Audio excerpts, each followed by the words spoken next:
10 cargos contra la Iglesia moderna, pero el Espíritu dice claramente que en los postreros tiempos algunos apostatarán de la fe, escuchando a espíritus engañadores y a doctrinas de demonios. Primera de Timoteo capítulo 4 versículo 1. Vayamos al Señor en oración. Padre, me presento ante ti, en el nombre de tu Hijo Jesucristo. Señor, tú conoces todas las cosas, todas están ante ti como un libro abierto. ¿Quién puede esconder su corazón de tu presencia y de tu vista?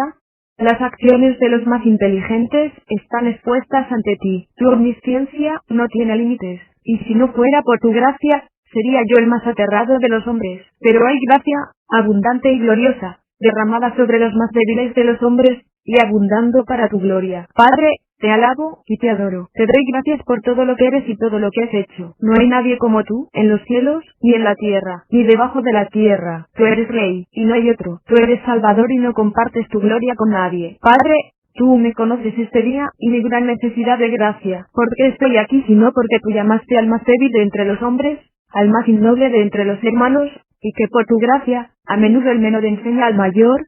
Ese es siempre mi caso, y te alabo, te adoro. Padre, ayúdanos hoy, a la elocuencia que se la lleve el viento, al diablo con el brillante intelecto. Padre, haz que sea anunciada la verdad, haz que yo cambie para que el estado de tu iglesia sea más glorioso. Te pido gracia sobre gracia, y misericordia sobre misericordia para mí mismo, y para los que me escuchan. Ayúdanos, oh Dios, y seremos ayudados. Nos gloriaremos en esa ayuda en nombre de Jesús. Amén. Es un gran privilegio para mí estar hoy aquí. Un privilegio maravilloso estar delante de ustedes y hablarles de temas como avivamiento, reforma, y las obras de Dios entre su pueblo y entre los hombres. Hoy voy a compartir con ustedes una acusación, pero es una acusación de esperanza. Mientras oraba acerca de lo que debía decirles, llegué a una gran conclusión, una carga que fue puesta en mi corazón. Necesitamos un avivamiento, necesitamos un despertar, pero no podemos sencillamente esperar que descienda el Espíritu Santo y limpie todo el revoltijo que nosotros hemos hecho. Tenemos una dirección clara de la palabra de Dios con respecto a lo que Él ha hecho a través de Cristo, cómo espera que vivamos y cómo espera que llevemos adelante su iglesia. Y de poco vale que los hombres clamen pidiendo manifestaciones adicionales cuando se violan por doquier los principios bíblicos.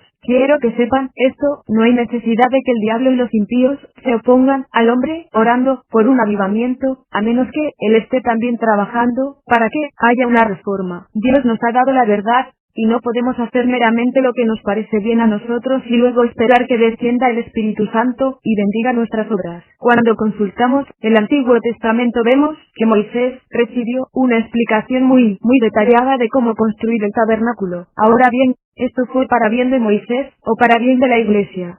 Pienso que lo que se explica allí es que Dios es específico en cuanto a su voluntad, y que no podemos pretender que tenemos derecho a tomar el detalle aún más pequeño e ignorarlo. Sé que soy un hombre frágil, lleno de debilidades, pero tengo una acusación que hacer. No puedo llamarlo mi cargo o acusación, porque ¿quién soy yo para acusar a nadie?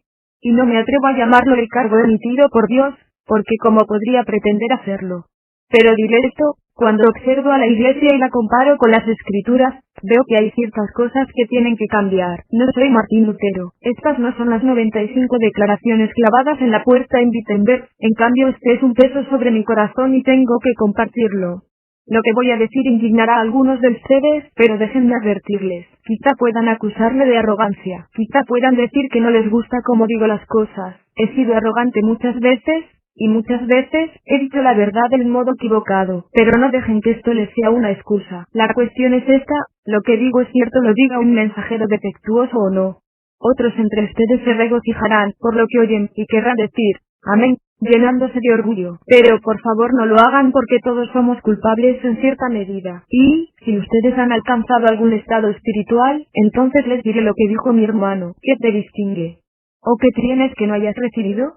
Y si lo recibiste, ¿por qué te glorías como si no lo hubieras recibido? 1 Corintios 4:7. ¿No es mejor adorar a Dios con humildad?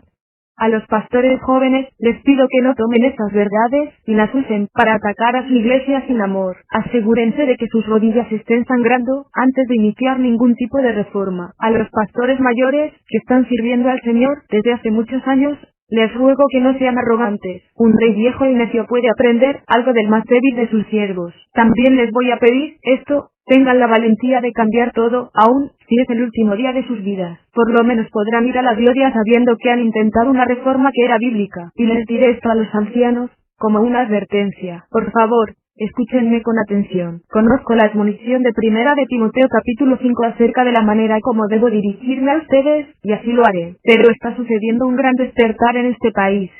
Y no solo en este país, sino también en Europa, Sudamérica y muchos lugares más. Veo a muchos jóvenes volviendo a la roca de la cual fueron formados. Están leyendo a Spurgeon y Wittgenstein, todavía están escuchando a Ravenhill, Martin Lloyd-Jones, Tozer y Wesley, y es un movimiento increíble y grande. Aunque los medios populares y Christianity Today no se han dado cuenta de lo que está pasando, quiero que sepan que 15 años atrás yo tampoco hubiera soñado que veríamos el despertar que estamos viendo, no a través de mi ministerio, sino a través de lo que Dios está haciendo sin ninguno de nuestros ministerios. Ya sea en Holanda, con 1000 jóvenes declarando, las cosas tienen que cambiar, clamando a Dios la noche entera, pidiendo el poder de Dios y la verdad de las Escrituras. O en Sudamérica, reconociendo que han sido influenciados por la psicología y toda especie de técnicas superficiales procedentes de Norteamérica con respecto a la evangelización. Y ahora, llorando y quebrantados, están volviendo y evangelizando a sus iglesias. En los sectores deprimidos en los Estados Unidos, donde a veces me he quedado hasta las 2 y 3 de la mañana, dialogando acerca de teología con jóvenes afroamericanos, a quienes Dios va a levantar para predicar mucho más de lo que nadie jamás será capaz de imaginar. Hay un despertar. Ahora voy a decir esto con cariño, la mayoría de los que tienen más de 40 años, no tienen ni idea de este despertar. Muchos de los jóvenes están recurriendo a los grandes no reprendas al anciano, sino exhórtale como a padre. Primera de Timoteo 5:1. Maestros de siglos pasados, a las prácticas de antaño y a las verdades que han producido un despertar una y otra vez en este mundo. La mayoría de esta juventud es muy joven, y se acercarán a sus líderes, y dirán, vean lo que hemos descubierto. Vean lo que ha sucedido en Gales 1. Vean lo que ha sucedido en África 12. Vean esto. Vean aquello. Y vean esta enseñanza. Es absolutamente prodigioso. Y la mayoría de los hombres mayores no harán caso, o dirán, no es nada diferente a lo que he estado predicando durante 25 años. Pero la realidad es que es completamente diferente a lo que han estado predicando los últimos 25 años. Y por lo tanto, debemos tener mucho cuidado para comprender que Dios está haciendo una gran obra, y el que comenzó en vosotros la buena obra, la perfeccionará hasta el día de Jesucristo. Filipenses 1:6. Muchos tienen la idea de que van a producir un avivamiento con sus oraciones. Otros dicen, el avivamiento vendrá, aunque oremos o no. No comparto ninguna de estas dos opiniones. Porque es esto, cuando veo a hombres, mujeres y jóvenes en todo el mundo orando, por un despertar, eso para mí son los primeros frutos del avivamiento. Y puedo estar seguro que aquel que da estos primeros frutos, dará también la cosecha en abundancia. Ahora quiero que consideremos los 10 cargos, las cosas que yo creo que tenemos que cambiar en la iglesia moderna. El primer cargo contra la iglesia, una negación de la suficiencia de las escrituras, y que desde la niñez has sabido las sagradas escrituras, las cuales te pueden hacer sabio para la salvación por la fe que es en Cristo Jesús. Toda la escritura es inspirada por Dios, y útil para enseñar, para redarguir, para corregir, para instruir en justicia, a fin de que el hombre de Dios sea perfecto, enteramente preparado para toda buena obra. Segunda de Timoteo 3 versículos 15 al 17. Para empezar, el primer cargo es una negación de la suficiencia de las escrituras en la práctica, especialmente en mi denominación. Desde hace varias décadas, se ha librado una batalla tremenda con respecto a la inspiración de las escrituras. Sé que algunos de ustedes no han sido parte de esa batalla, pero muchos en denominaciones más liberales sí han vivido esta batalla relacionada con la Biblia. Pero existe un problema. Cuando creemos como un pueblo que la Biblia es inspirada, hemos librado apenas mitad de la batalla, porque la pregunta no es meramente ¿es la Biblia inspirada? O sea, ¿es inerrante? La pregunta más importante que hay que contestar después de esa ¿es la Biblia suficiente, o tenemos que valernos de cada supuesta ciencia social y estudio cultural para saber cómo llevar adelante una iglesia? Es la pregunta más importante. Las ciencias sociales, en mi opinión, han adquirido más prioridad que la palabra de Dios, y de una manera que la mayoría ni siquiera lo notamos. Se ha ido introduciendo tanto en nuestra iglesia, nuestra evangelización, nuestra obra misionera, que casi ni podemos llamar cristiano a lo que hacemos. La psicología, antropología y sociología han llegado a ser las influencias más poderosas en las iglesias. Cuando estudiaba en el seminario, hace algunos años, un profesor entró y empezó a dibujar pisadas en el pizarrón, y, cuando terminó de dibujarlas de un costado al otro del pizarrón, se volvió hacia nosotros, y dijo solamente: Aristóteles está caminando por los pasillos de esta institución. Cuidado, porque oigo sus pisadas con más claridad que las del apóstol Pablo, del grupo de hombres inspirados que lo acompañaban y aún del Señor Jesucristo mismo. Hemos llegado a creer que el hombre de Dios puede resolver cuestiones intrascendentes en la vida de la Iglesia, pero que cuando las cosas se ponen complicadas tenemos que recurrir a los expertos sociales. Esta es pura mentira. Dice aquí que las Escrituras fueron dadas a fin de que el hombre de Dios sea perfecto, enteramente preparado para toda buena obra. Segunda Timoteo 3:17. ¿Qué tiene que ver Jerusalén con Roma? ¿Y qué tenemos que ver nosotros con todas estas ciencias sociales modernas que en realidad fueron creadas como una protesta contra la palabra de Dios? ¿Y por qué es que la evangelización, las misiones y el supuesto crecimiento de la Iglesia han tomado su forma más por las opiniones del antropólogo, el sociólogo y el estudiante de Wall Street que están al día con cada tendencia cultural? Toda actividad en nuestras iglesias tiene que basarse en la palabra de Dios. Toda actividad misionera tiene que basarse en la palabra de Dios. Nuestra actividad misionera, nuestra actividad en la iglesia y todo lo que hacemos, debiera surgir del teólogo y el exégeta, del hombre que abre su Biblia y tiene una sola pregunta: ¿cuál es tu voluntad, oh Dios? No tenemos que enviar cuestionarios a gente carnal para descubrir a qué clase de iglesia debemos asistir.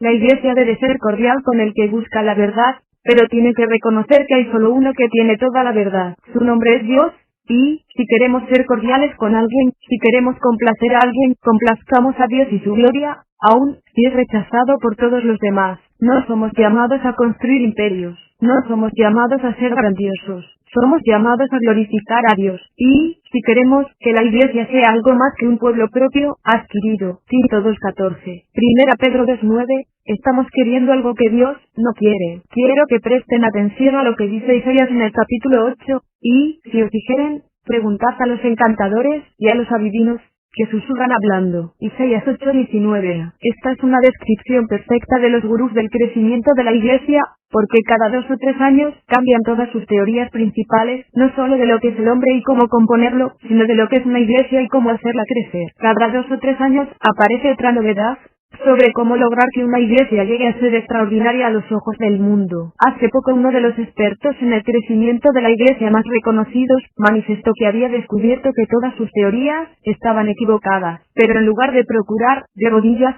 quebrantado y llorando, que la gente se volviera a las escrituras, se fue a buscar otra teoría. No dan un mensaje claro. Dice aquí en Isaías: no consultará el pueblo a su Dios.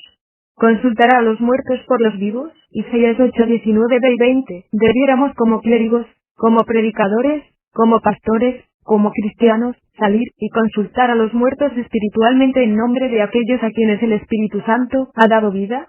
Por supuesto que la segunda acusación, una ignorancia acerca de Dios. Dios, habiendo pasado por alto los tiempos de esta ignorancia, ahora manda a todos los hombres en todo lugar que se arrepientan. Hechos 17:30. A veces me piden: hermano, por favor venga y diríjanos en una serie de una semana sobre los atributos de Dios. Y a menudo respondo: bien, hermano, lo ha pensado bien. Recuerdo una conversación en particular en que el pastor contestó: ¿qué quiere decir que si lo he pensado bien? Bueno, resulta que es bastante controversial este tema que me está dando para enseñar a su iglesia. ¿Cómo que es controversial?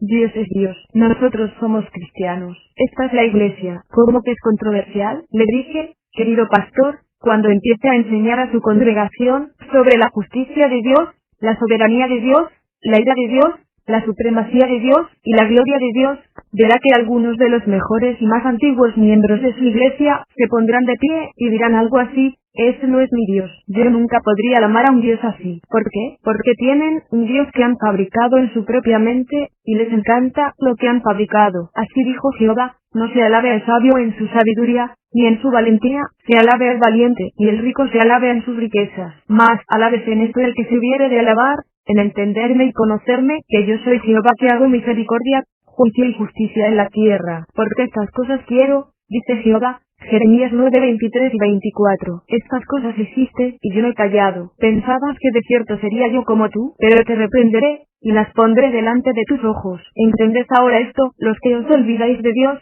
No sea que os despedace, y no haya quien nos libre. Salmo 50, 21 y 22. Ahora bien, ¿cuál es el problema aquí? Falta conocimiento de Dios. Es posible que muchos de ustedes piensen, hablar de los atributos de Dios y de teología. Eso es cosa de eruditos que no tienen ninguna aplicación práctica. Presten atención a lo que están diciendo, el conocimiento de Dios no tiene ninguna aplicación práctica. ¿Saben por qué todas las librerías cristianas estén llenas de libros de autoayuda, con 5 maneras de hacer esto o aquello, y 6 maneras de ser piadosos, y 10 maneras de evitar caer? Porque la gente no conoce a Dios. Entonces hay que darles toda clase de métodos triviales carnales para que sigan andando como deben andar las ovejas. Vela debidamente, y no pequéis, porque algunos no conocen a Dios. Para vergüenza vuestra lo digo. Primera de Corintios 15:34. ¿Por qué hay tanto pecado descontrolado entre el pueblo de Dios? Es por falta de conocimiento de Dios. Ahora quiero hacerles unas preguntas. ¿Cuándo fue la última vez que asistieron a una conferencia sobre los atributos de Dios? ¿Cuándo fue que, como pastores, enseñaron un año entero acerca de quién es Dios? ¿Cuánto de toda la enseñanza que se lleva a cabo durante la semana tiene que ver con quién es Dios? ¿No es cierto que es más fácil ir con la corriente, simplemente seguir a todos los demás?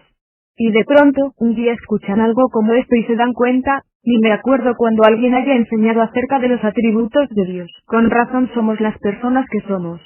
Conocerle, de eso se trata todo. Eso es vida eterna. Y la vida eterna no comienza cuando pasamos por las puertas de la gloria. La vida eterna comienza con la conversión. Vida eterna es conocerle a Él. Creen sinceramente que les va a gustar abrir las puertas de perlas y caminar por calles de oro por una eternidad. Hay allí uno que es infinito en gloria, y muchos pasarán una eternidad de eternidades sin siquiera llegar a conocerle. Comiencen ahora. Hay tantas cosas que quieren saber y hacer, y tantos libros que quieren leer. Tomen el libro de Dios, la Biblia, y estudienlo para conocerle a Él. Por todo esto, someto a consideración de ustedes que sería mejor ni siquiera tener un culto los domingos por la mañana. El domingo por la mañana es en muchos lugares la hora de más idolatría en toda la semana, por la gran muchedumbre de gente que no está adorando al único Dios verdadero. En cambio, están adorando a un Dios concebido en sus propios corazones por su propia carne, por las tretas satánicas y su inteligencia mundana. Se han fabricado un Dios parecido a ellos, y se parece más a Santa Claus que a Jehová. No puede haber temor del Señor entre nosotros, porque entre nosotros no hay conocimiento de Dios. El tercer cargo, no encarar el mal que aflige al hombre. Como está escrito, no hay justo, ni aun uno. No hay quien entienda, no hay quien busque a Dios. Todos se desviaron, a una se hicieron inútiles. No hay quien haga lo bueno, no hay ni siquiera uno. Romanos 3:10-12. El libro de Romanos es uno de mis libros favoritos de la Biblia. No es una teología sistemática, pero, si pudiéramos decir que un libro en la Biblia es una teología sistemática, sería este. ¿No es sorprendente que Pablo dedica los primeros 3 capítulos de ese libro a una cosa? ¿Convencer que todos viven bajo condenación? Pero la condenación no es el gran sumum bonum en su teología, no es su propósito final o definitivo, es un medio con el cual trae salvación a sus lectores, porque el hombre tiene que conocerse a sí mismo antes de poder entregarse a Dios. El hombre está tan caído que tiene que despojarse totalmente de toda esperanza en la carne antes de poder acudir a Dios. Es importante en todo sentido, pero es de especial importancia en la evangelización. Tenía yo 21 años, y apenas había sido llamado a predicar, cuando entré a una vieja tienda en Paducah, Kentucky, donde vendían trajes a pastores a mitad de precio. Lo estaban haciendo desde hacía unos 50 o 60 años. De pronto, se abrió la puerta, sonó el timbre y la puerta se cerró. Había entrado un anciano. No capté su nombre, pero se acercó y me miró de frente. Dijo: «Muchacho, tú has sido llamado a predicar, ¿no es cierto?». Contesté: «Así es, señor». Resultó ser que el anciano era un evangelista. Dijo: «¿Ves ese edificio justo afuera de este?». «Sí», contesté, «yo solía predicar allí». Descendía el Espíritu de Dios y las almas se salvaban. «Cuénteme», le pedí. No se parecía en nada a este evangelismo actual. Predicábamos por 2 o 3 semanas, sin hacer ninguna invitación a los pecadores. Arábamos y arábamos los corazones, hasta que empezaba a obrar Dios quebrantándolos. Dijo: «Señor, ¿cómo sabía cuando venía el Espíritu de Dios para quebrantar sus corazones?». Pregunté, a lo que él respondió: «Pues déjame darte un ejemplo. Hace muchos años entré en esta tienda para comprar un traje. Alguien me había dado $30, diciendo: «Pastor, vaya mañana a comprarse un traje». Y, cuando entré, el joven empleado a cargo de la tienda me miró y cayó de rodillas exclamando: «¿Quién puede salvar a un hombre malo como yo?». Fue entonces que supe que el Espíritu de Dios se había manifestado en ese lugar. En la actualidad, simplemente entramos y les hablamos a las personas, les hacemos 3 preguntas exploratorias, y les preguntamos si quieren orar una oración, y pedirle a Jesús que venga a su corazón. Los convertimos en hijos dobles del infierno, quienes nunca volverán a prestarse para escuchar el Evangelio por la mentira religiosa, que nosotros, como evangélicos, hemos lanzado de nuestra boca. Cuando tratamos el pecado con superficialidad, en primer lugar, estamos luchando contra el Espíritu Santo, y cuando Él venga, convencerá al mundo de pecado, de justicia, y de juicio. Juan 16:8. Hay en la actualidad predicadores muy populares, que se preocupan más por darle a uno lo mejor de la vida ahora, que por la eternidad, y se jactan de que no mencionan el pecado en su predicación. Les puedo decir esto, a menos que esté obrando contra sí mismo, el Espíritu Santo no tiene nada que ver con tales ministerios. ¿Por qué? Aunque el predicador diga que su ministerio no es enfocar el pecado del hombre, el del Espíritu Santo sí lo es. El ministerio del Espíritu Santo es venir y convencer al mundo de pecado. Y entonces sepan esto, cuando no encaramos específicamente, con pasión y amor a los hombres y su condición depravada, el Espíritu Santo anda muy lejos de nosotros. Somos engañadores cuando encaramos livianamente el mal del hombre, como lo hacían los pastores de la época de Jeremías, y curan la herida de mi pueblo con liviandad, diciendo, paz, paz, y no hay paz. Jeremías 6:14. No solo somos engañadores, somos también inmorales. Somos como el médico que niega el juramento hipocrático porque no quiere darle al paciente una mala noticia, pensando que se enojará con él o se pondrá triste. Entonces, para evitarlo, no le da la noticia indispensable para salvar su vida. En estos días, algunos predicadores me dicen, no, hermano, usted no entiende. No somos como la gente en la época de John y Charles Wesley. Nuestra cultura es distinta de la época en que predicaron Beatles y Edwards 15. No somos tan fuertes como lo eran ellos. Estamos quebrantados. No tenemos tanta autoestima. Somos débiles y no podemos soportar tal predicación. Presten atención. ¿Han estudiado alguna vez la vida de estos hombres? La cultura de ellos tampoco podía soportar lo que ellos predicaban. Nadie nunca ha podido soportar la predicación del Evangelio. Reaccionarán en contra con la ferocidad de un animal o se convertirán. Nuestro mundo está plagado con este repugnante mal de la autoestima. Nuestro peor problema es que estimamos a Dios más de lo que estimamos a Dios. También somos ladrones cuando no hablamos ampliamente del pecado. Somos ladrones. Pregunto yo, esta mañana, ¿a dónde se fueron todas las estrellas? ¿Pasó por aquí algún gigante cósmico con un canasto, las recogió a todas y se las llevó a otra parte? ¿A dónde se fueron todas las estrellas esta mañana?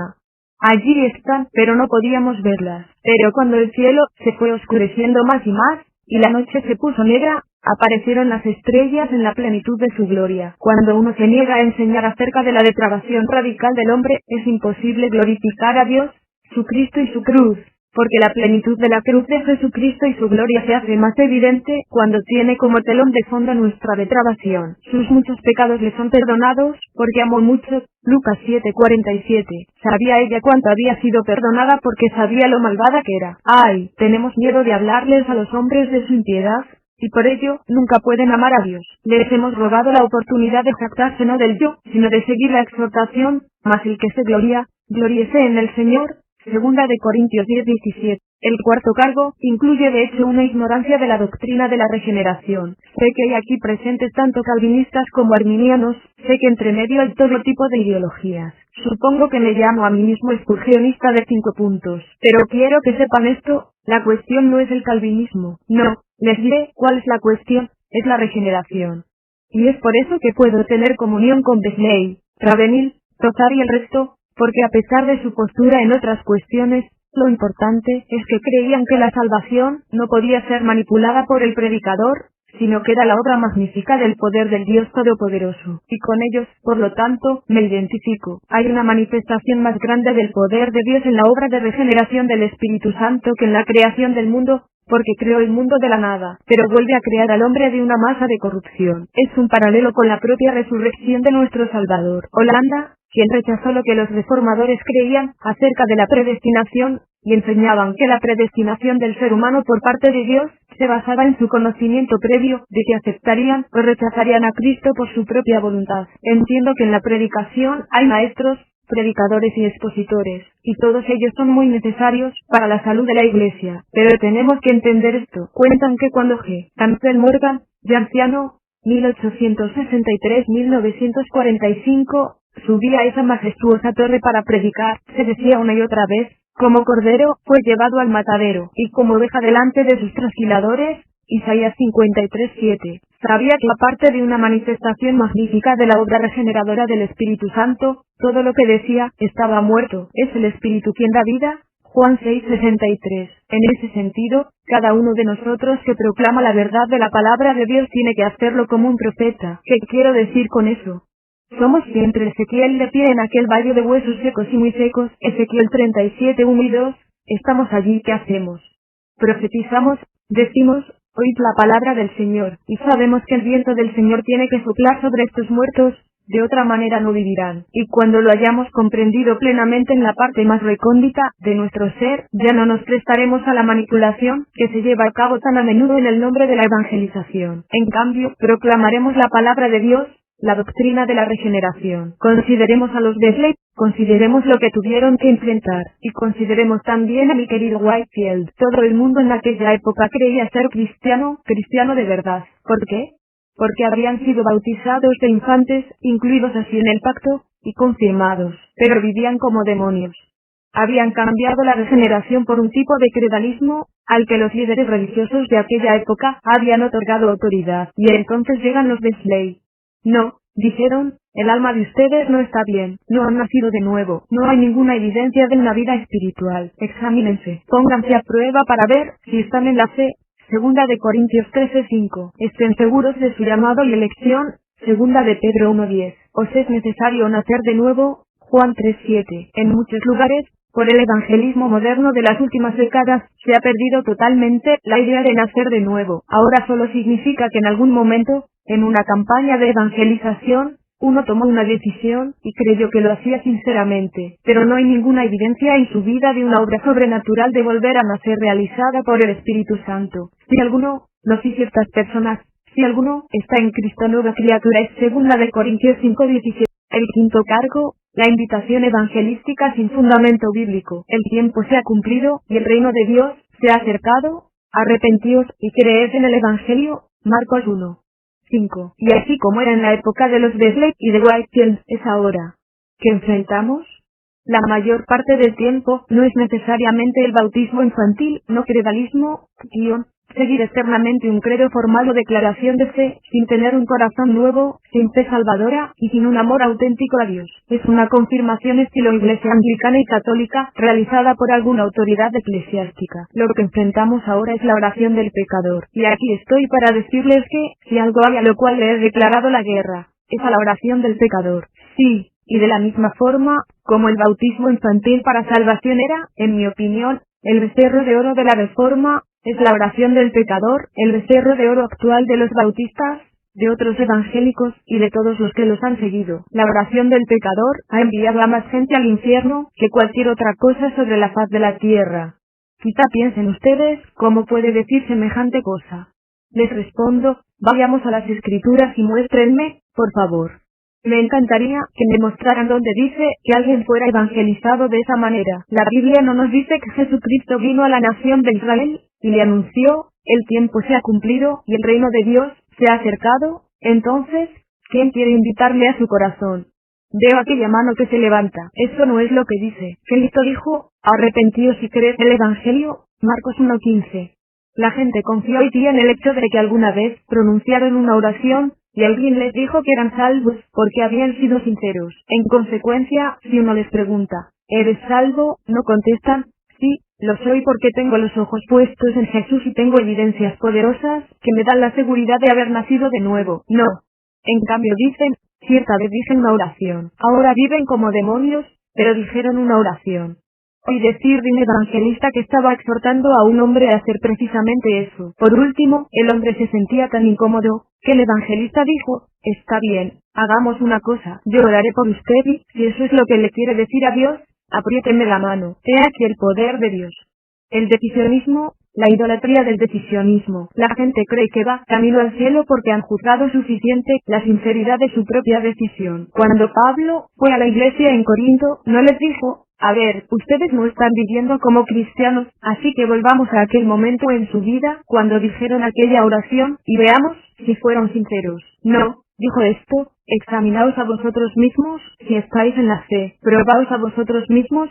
Segunda de Corintios 13:5. Quiero que sepan, amigos, que la salvación es únicamente por fe. Es gracia sobre gracia, pero la evidencia de la conversión no es que meramente uno examine su sinceridad en el momento de su conversión, en cambio, es el fruto continuo en su vida. Oh, mis queridos amigos, consideremos lo que hemos hecho. ¿Acaso no se conoce un árbol por su fruto? Mateo 7:20. En la actualidad, 60% o 70% de los norteamericanos se creen convertidos, nacidos de nuevo, pero damos muerte a cuantos miles de bebés por día.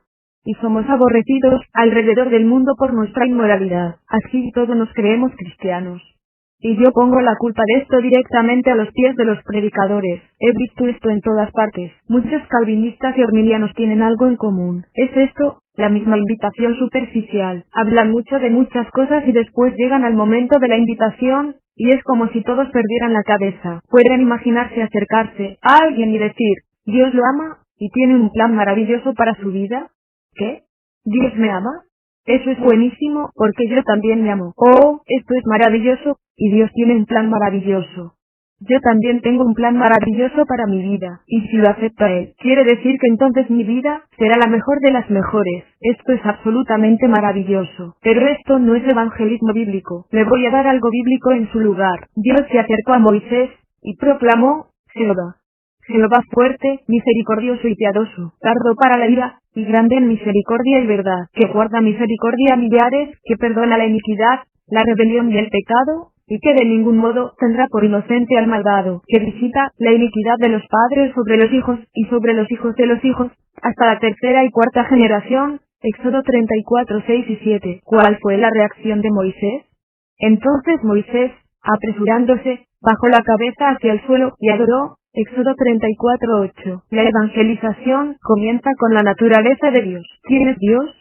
¿Puede el hombre reconocer algo de su pecado, si no tiene una norma con la cual compararse? Si no le decimos nada más que cosas triviales que inquieta la mente carnal, ¿podrá alguna vez ser llevado a un arrepentimiento auténtico y una fe auténtica? 1. No comencemos con: Dios te ama, y tiene un plan maravilloso. Tenemos que comenzar un diálogo a fondo sobre quién es Dios, y tenemos que decirle a la persona desde el principio que puede costarle la vida. Mateo 16:24-2. Y luego de aquel comienzo equivocado, siguen preguntas exploradoras: ¿sabes que eres pecador? No. Eso sería como si, cuando mamá se estaba muriendo de cáncer, hace unos años, el médico hubiera entrado y dicho: señora, ¿sabe que tiene cáncer? No. Tratamos el tema con demasiada superficialidad. No tiene peso ni solemnidad. En cambio tenemos que decirles: Señor, sufre usted de un mal mortal y será juzgado por él. Porque si meramente decimos: Señor, ¿usted sabe que es pecador? No llevaremos a ninguna convicción. Si le preguntamos al diablo si sabe que es pecador, responderá: pues sí, lo soy. Y uno muy bueno o muy malo, dependiendo del punto de vista. Pero sí, yo sé que soy pecador. La pregunta no es: ¿sabes que eres pecador? La pregunta es: ¿está obrando el Espíritu Santo en tu corazón por la predicación del Evangelio de tal manera que ha causado un cambio, por lo que ahora aborreces el pecado que antes amabas? Y ahora huyes del pecado que antes querías cometer, como si te estuvieras escapando de un dragón. 3. Hoy la gente también pregunta: ¿quieres ir al cielo? Esta es la razón por la que no dejo que mis hijos vayan al 98% de las escuelas dominicales y escuelas bíblicas de vacaciones en las iglesias evangélicas. Una persona bien intencionada, después de mostrar la película Jesús, se pone de pie y dice: ¿no es Jesús maravilloso? Sí, responden los niños. Niñitos, ¿cuántos de ustedes aman a Jesús? Yo. ¿Quién quiere que Jesús venga a su corazoncito? Yo quiero. Y después de esto se bautizan, y pueden andar como cristianos por un tiempo porque les han enseñado bien. Se están criando en una especie de cultura cristiana, bueno, al menos en una cultura de iglesia. Pero, cuando llegan a los 15 o 16 años, cuando ya están formando sus propios criterios, empiezan a romper los lazos, comienzan a vivir en iniquidad, y entonces los reprendemos, diciendo: ustedes son cristianos, no están viviendo como si lo fueran, ya basta de hacer lo que no deben. En lugar de esto, debemos acercarnos a ellos bíblicamente y decir: hiciste una confesión de fe en Cristo, lo procesaste aún en el bautismo, pero ahora parece que te has apartado de él. Examínate, pruébate, hay poca evidencia en ti de una verdadera conversión. Y después de la universidad, cuando tienen 24 o 25 o quizá 30 años, regresan a la iglesia y vuelven a dedicar su vida al Señor. Se acomodan bien a la pseudomoralidad cristiana que cunde en el iglesianismo de la actualidad. En el día final, escuchen esto: nunca os conocí, apartaos de mí, hacedores de maldad. Mateo 7:23. Ustedes dirán: hermano, ¿está usted tan enojado? ¿Acaso no tengo derecho a estarlo? Alguien tiene que clamar pidiendo un avivamiento. Todavía ni siquiera hemos enderezado los fundamentos, o que viniera un avivamiento y los enderezara. Pero mientras tenemos los ojos abiertos, los oídos atentos, y la Biblia en nuestras manos, no nos corresponde corregir estos errores relacionados con la invitación evangelística. Otra pregunta común que hacemos es: ¿quieres ir al cielo? Mis queridos amigos, todos quieren ir al cielo, pero no necesariamente quieren que esté Dios allí cuando lleguen. La pregunta no debe ser: ¿quieres ir al cielo? Lo que debemos preguntar es: ¿quieres a Dios? ¿Has dejado de aborrecer a Dios? ¿Ha llegado Cristo a ser precioso para ti? ¿Lo anhelas? A menudo, para conseguir que alguien ore la oración del pecador, le preguntan: ¿quieres ir al cielo? Pues, sí, es la respuesta. Bueno, entonces, ¿te gustaría orar para pedirle a Jesús que venga a tu corazón? Ahora bien, amigos míos, hay gente que se convierte usando esa metodología, pero no es por ella, es a pesar de ella. En cambio, tenemos que estar preguntando: amigo, ¿anhelas a Cristo? ¿Tienes conciencia de tu pecado? Sí, la tengo. Entonces observemos algunos pasajes bíblicos que nos explican qué es el arrepentimiento, siendo el Espíritu testigo de que esto está sucediendo en tu vida. ¿Comprendes lo destrozado que estás? ¿Ves la desintegración de todo lo que pensabas? Y que ahora tu mente está llena de pensamientos nuevos acerca de Dios y de nuevos anhelos y nueva esperanza. Sí, lo veo, amigo, quizás sean estos los primeros frutos del arrepentimiento. Ahora, acude a Cristo, confía en Él. Presten atención, ustedes tienen la autoridad de compartir el Evangelio, tienen la autoridad de contarles a los hombres cómo ser salvos, y tienen la autoridad de enseñarles los principios bíblicos de la seguridad del creyente. Pero no tienen la autoridad de decirle a nadie que es salvo. Esa es la obra del Espíritu Santo de Dios. Pero en lugar de tener esto en cuenta, se le hace pasar al interesado por aquella cosita: le pediste a Jesús que viniera a tu corazón. Sí, es la respuesta. ¿Te parece que fuiste sincero? Sí, ¿crees que Cristo te salvó? No sé, por supuesto que te salvó porque fuiste sincero y Él ha prometido que, si le pides que te salve, te salva. Así que eres salvo. Y con esto, la persona sale de la iglesia después de 5 minutos de consejería, y mientras el evangelista se va a comer tranquilo, aquella persona sigue perdida, está perdida. Esa fue una invitación sin fundamento bíblico, y si alguna vez la persona duda de su salvación, vuelven a hacer lo mismo. Le preguntan: ¿hubo un momento en tu vida cuando oraste y le pediste a Cristo que te salvara? Sí, fuiste sincero. Creo que sí. Entonces esto ahora se debe a que el diablo te está molestando. Y si la persona vive sin crecer, aún en el contexto de una iglesia sin crecimiento y en continua carnalidad, no importa. Le echamos la culpa a la falta de discipulado personal, y se lo adjudicamos a la doctrina del cristiano carnal. El mito del cristiano carnal. La doctrina del cristiano carnal ha destruido más vidas y enviado a más gente al infierno de lo que podemos imaginar. ¿Lidian los cristianos con el pecado? Sí. ¿Puede el cristiano caer en pecado? Por supuesto que sí. ¿Puede el cristiano vivir en un estado de carnalidad continuo todos los días de su vida, sin llevar fruto y ser verdaderamente cristiano? Por supuesto que no.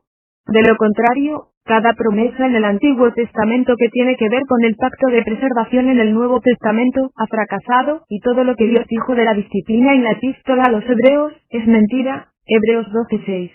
Cada árbol se conoce por su fruto. Lucas 6:44. He visto predicadores que saben mucho de las cosas de Dios, pero cuando se trata de una presentación cabal del Evangelio, caen nuevamente en esta metodología que no tiene ningún fundamento bíblico. Les voy a contar una anécdota, una que representa uno de los momentos más preciados de mi vida como cristiano. Estaba predicando en Canadá, apenas a 30 kilómetros de Alaska. En realidad había en el pueblo más osos pardos que gente. Era una pequeña iglesia de unas 15 o 20 personas, y yo me disponía a predicar. Entonces, justo cuando me puse de pie en el púlpito, entró un hombre enorme y fornido, de unos 60 o 70 años. Podría habernos ganado en una pelea a todos los presentes, y al estar predicando, y observar su rostro, descarté todo lo que tenía planeado decir y empecé a predicar el Evangelio. Aquel era el ser humano más triste que había visto en mi vida. Prediqué solo el Evangelio y más Evangelio. Cuando terminé, bajé del púlpito y caminé derecho hacia él. Le pregunté, Señor, ¿qué le pasa? ¿Qué es lo que le está afligiendo el alma? Nunca en mi vida he visto a un hombre tan triste y desanimado. Sacó un sobre grande donde tenía unas radiografías que yo no entendía, pero él me dijo, recién vengo del doctor, me voy a morir en 3 semanas, y me contó, he vivido toda mi vida en una hacienda de ganado. La única manera de llegar a la hacienda es en un hidroavión o a caballo por las montañas. Agregó, nunca he ido a la iglesia, nunca he leído la Biblia. Creo que hay un Dios. Y si esta vez oí hablar de alguien llamado Jesús, nunca en mi vida había tenido miedo, pero ahora estoy aterrorizado. Señor, ¿comprendió usted el mensaje, el Evangelio? Le pregunté. Sí, respondió él. Ahora bien, en ese momento, ¿qué hubieran dicho la mayoría de los predicadores? Bueno, quiere pedirle a Jesús que venga a su corazón, es lo que hubieran dicho. Yo le dije, Señor, ¿lo comprendió? Él respondió, lo comprendí, pero eso es todo. Un niño podría haber comprendido eso. ¿Es eso todo, que si lo comprendo lloro?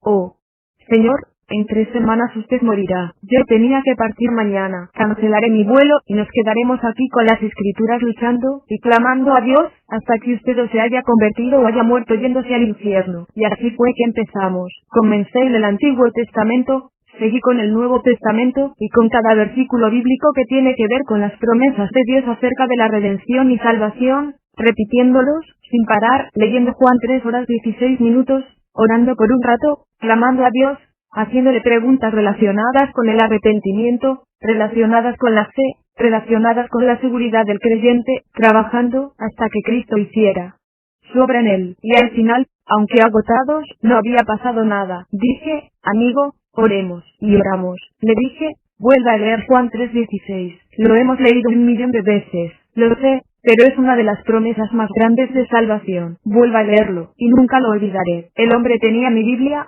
sobre sus rodillas sosteniéndola con aquellas manos enormes, y dijo, oh, porque de tal manera amó Dios al mundo, que Dios soy salvo. Hermano, todos mis pecados han desaparecido. Tengo vida eterna. Soy salvo. ¿Cómo lo sabe? Le pregunté. ¿Pero cómo? ¿Acaso no ha leído usted este versículo? ¿Qué estaba pasando? Un obrar del Espíritu de Dios, en lugar de esas triquiñuelas de las que tantos se valen. ¿Qué? ¿Quieren ustedes irse a comer? ¿Qué? ¿Creen que la predicación es una función, después de la cual se van al hotel? No, después de la predicación es cuando comienza la obra, es ocuparse de las almas. En cambio, la gente pasa al frente en las reuniones para ser aconsejados por alguien que no debiera estar aconsejando, y después de 5 minutos, le entregan la oración del pecador por escrito para que la oren y una tarjeta para que la firmen. Y, rápido, le dan la tarjeta al pastor, y el pastor dice, quiero presentarles a un nuevo hijo de Dios. Denle la bienvenida a la familia de Dios. ¿Cómo se atreven? Si van a presentarlo, lo que corresponde decir es, esta noche este hombre hizo una profesión de fe en Jesucristo, y por nuestro temor de Dios y nuestro amor por las almas, estaremos ahora trabajando con él para asegurarnos de que Cristo realmente ha obrado en él, de que realmente tiene una comprensión bíblica del arrepentimiento y la fe y gran seguridad y gozo en el Espíritu Santo. Eso es lo que vamos a hacer. Miren lo que hemos hecho en el cristianismo moderno. Les ruego que observen lo que estamos haciendo, porque este no es ningún rito extraño. Somos nosotros de lo que estamos hablando. Les ruego, basta, por favor, basta. El sexto cargo, ignorancia acerca de la naturaleza de la Iglesia para que sepas cómo debes conducirte en la casa de Dios, que es la Iglesia del Dios viviente, columna y baluarte de la verdad. Primera, de Timoteo 3:15. Dios tiene solamente una institución religiosa, la Iglesia, y la meta definitiva y el resultado definitivo del avivamiento en este mundo será plantar iglesias bíblicas. Me temo que la iglesia local de hoy es despreciada. Si uno le dice a alguien que es predicador itinerante que tiene un ministerio mundial, le rendirán honores. Pero si uno le dice a alguien que es pastor de un grupo de 30, lo harán sentar en los últimos asientos durante la conferencia. Jesucristo no es el príncipe de los predicadores itinerantes, es el príncipe de los pastores. Hace algunos años, Bill Clinton usaba un eslogan durante las elecciones, "It is the economy, stupid", se trata de la economía, estúpido. Jeff Noblit, mi pastor y también anciano de nuestra iglesia y el pastor principal de enseñanza y predicación, me dijo un día, ¿sabes Me gustaría ordenar una buena cantidad de camisetas. ¿Qué dirían, hermano Hertz? It's the church, stupid.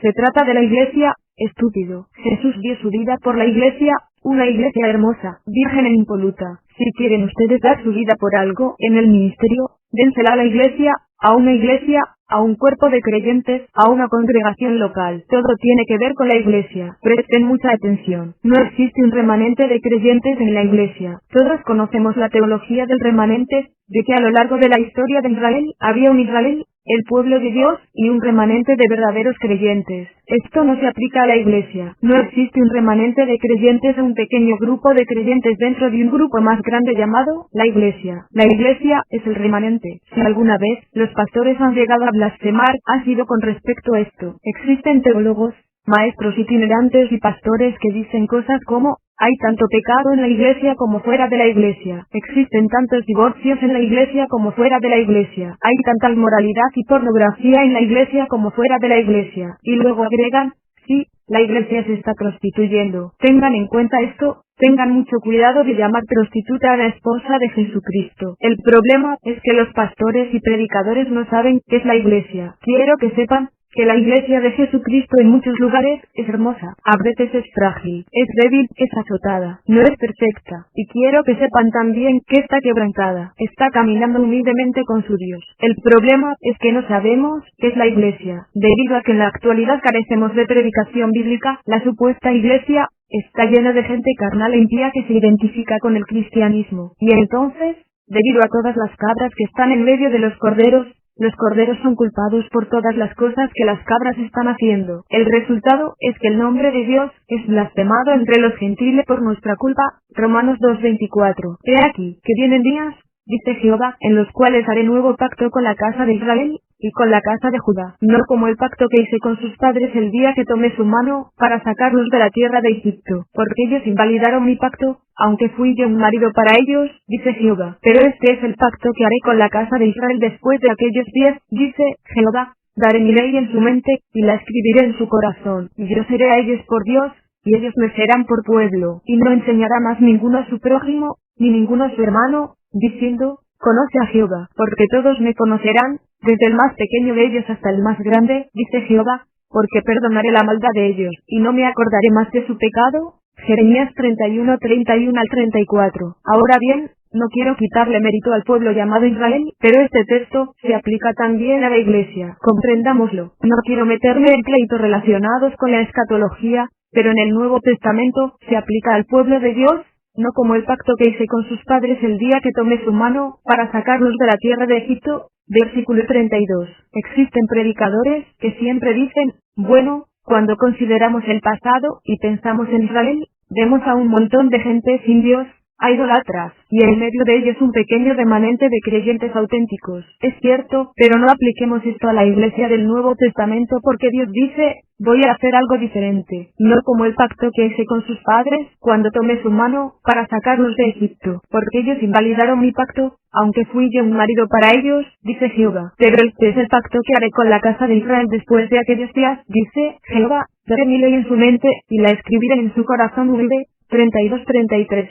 Si ustedes son cristianos, realmente convertidos, Dios no les ha dado leyes escritas en una tabla de piedra. De un modo sobrenatural, por medio de la doctrina de la regeneración, ha escrito esas leyes en sus corazones. ¿Y por qué lo ha hecho? Dice: yo seré a ellos por Dios, y ellos me serán por pueblo. Versículo 33. Y tomen nota de lo que dice también: y no enseñará más ninguno a su prójimo, ni ninguno a su hermano, diciendo: conoce a Jehová, porque todos me conocerán, desde el más pequeño de ellos hasta el más grande, dice Jehová, porque perdonaré la maldad de ellos, y no me acordaré más de su pecado. Versículo 34. Lo repito, esta es la doctrina de la regeneración. Desde hace 200 años, Dios está haciendo una obra nueva. No tenemos muchas iglesias en Norteamérica. Tenemos muchos edificios hermosos de ladrillo con jardines bien cuidados. El hecho de que alguien diga que son de la iglesia o que son cristianos, no significa que lo sean. Observen que Dios está diciendo que no será necesario que ninguno enseñe a otro. Eso no significa que no habrá maestros ni predicadores, sino que habrá entre ellos un conocimiento extraordinario de Dios, particularmente con respecto a que sus pecados han sido perdonados. Dice Jeremías 32:38 al 40, y me serán por pueblo, y yo seré a ellos por Dios, y les daré un corazón, y un camino, para que me teman perpetuamente, para que tengan bien ellos y sus hijos después de ellos, y haré con ellos pacto eterno, que no me volveré atrás de hacerles bien, y pondré mi temor en el corazón de ellos, para que no se aparten de mí, y me serán por pueblo, y yo seré a ellos por Dios. Dios no dice, espero que sea así, quizá, si tengo suerte, si puedo conseguir suficientes evangelistas que trabajen conmigo, quizá eso dé resultado. No. En cambio, dice, voy a tomar un pueblo para mí, un pueblo que voy a dar a mi hijo, y dice, y me serán por pueblo, y yo seré a ellos por Dios. Ahora noten esto, y les daré un corazón y un camino. ¿Ven el contraste?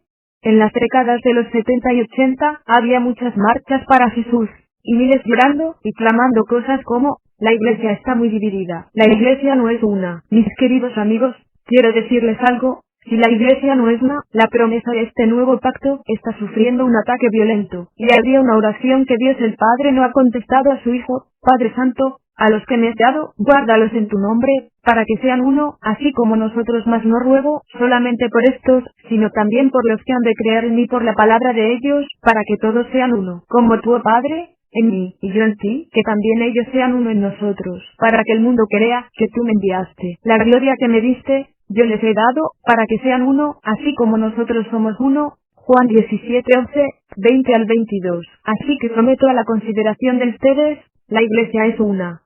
Siempre ha sido una. ¿Alguna vez han viajado en avión, o estado en un mercado e iniciado una conversación con alguien que no conocían? Y ustedes, siendo realmente evangélicos, realmente cristianos, a los pocos minutos descubren que el otro es creyente, que es un auténtico creyente. En ese momento, saben que darían su vida por él si fuera necesario. Darían su vida por él.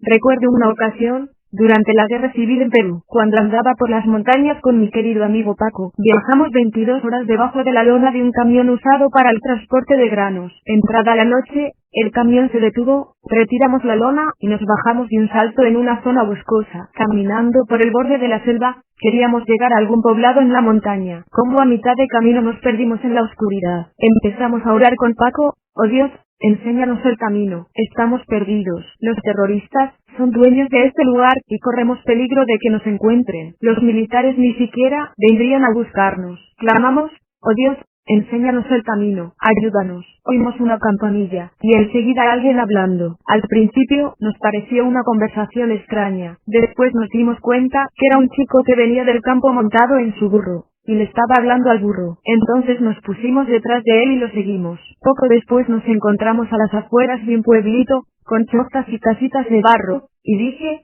Paco, si los terroristas dominan este lugar estamos muertos.